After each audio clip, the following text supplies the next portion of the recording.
चिराङाव फिन सिखाव खावनाय जाथाय। जाथाया जादों रुनिकाटा पुलिस थानानि सिङाव थानाय मयदम दाखिनगाव गामियाव। थांनाय हरनि 1 रिंगासो समाव रुनिकाटा पुलिस थानानि सिङाव थानाय मयदम दाखिनगाव गामिनि थागिबि सुबुध चन्द्र ब्रह्मनि न'आव सिनाय मोनै सिखावफोरा खनसेयैनो गंनै AS26D 8977 नाम्बारनि स्कुटि आरो AS26A 9912 नाम्बारनि बाइक गारिखौ खावनानै लांखोमानायजों लोगोसे गारि बिगोमानि न'खौ बायराजों दरजा खाथेना गालांनाया ओनसोलनाङैनो सोमोनांहोदों। बिनिखायनो सोरबाफोर गोमानाय गारिखौ बहाबा नुसनोब्ला 700-281-4440 आरो 700-229-3924 मबाइल नाम्बाराव खौरां हरनो गारि बिगोमाया गुरैयै खावलायहरदों। जितु नैबे बिथांनि न'खराव जे मोनसे जाथाय जादों बेनि सोमोन्दै नोंथाङा मा बुंदों? बेथ' आनफर्चुनेट जादों। माने जों गामियाव बेबायदि घटना मालाबाबो जायाखै आरो बुंनांगोन डाउटबो गैयामोन।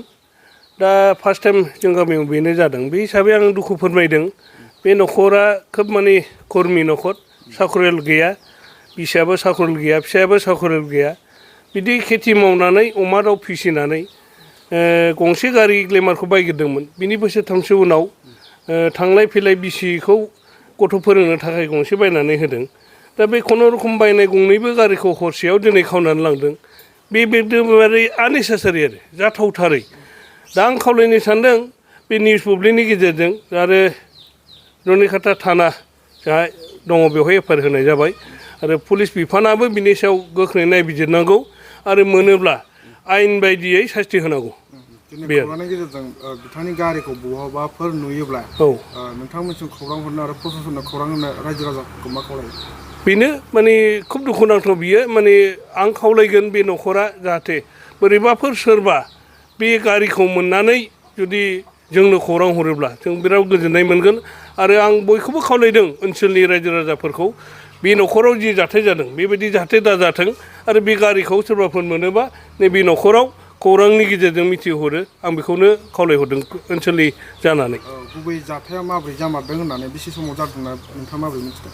बे जाथायखौ जेब्ला बियो आंनिनो बिदा फंबाय जायो, दा आंनो मबाइल हरदों बियो 3:30 होमब्ला आङो नायबाय मबाइला बोरै बेना बेबायदि 3:30 बोरै फैखो, माबा मोनसे घटना जानो हागौ होननानै हमबाय। जेब्ला मबाइल हमो दुखुनांथाव हिसाबै खिन्थाहरबाय आंनि गारिया गंनैबो खावबाय होननानै। बोरै जाथावखो बियो होननानै लोगो लोगो आं फैदों मोनायावनो।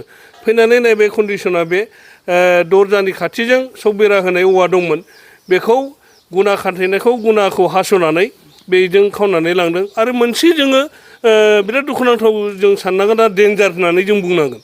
बिसोरनि जे उन्दुग्रा न'खौ उल्थायै प्लास्टिक दिरुंजों खानानै गालांदों।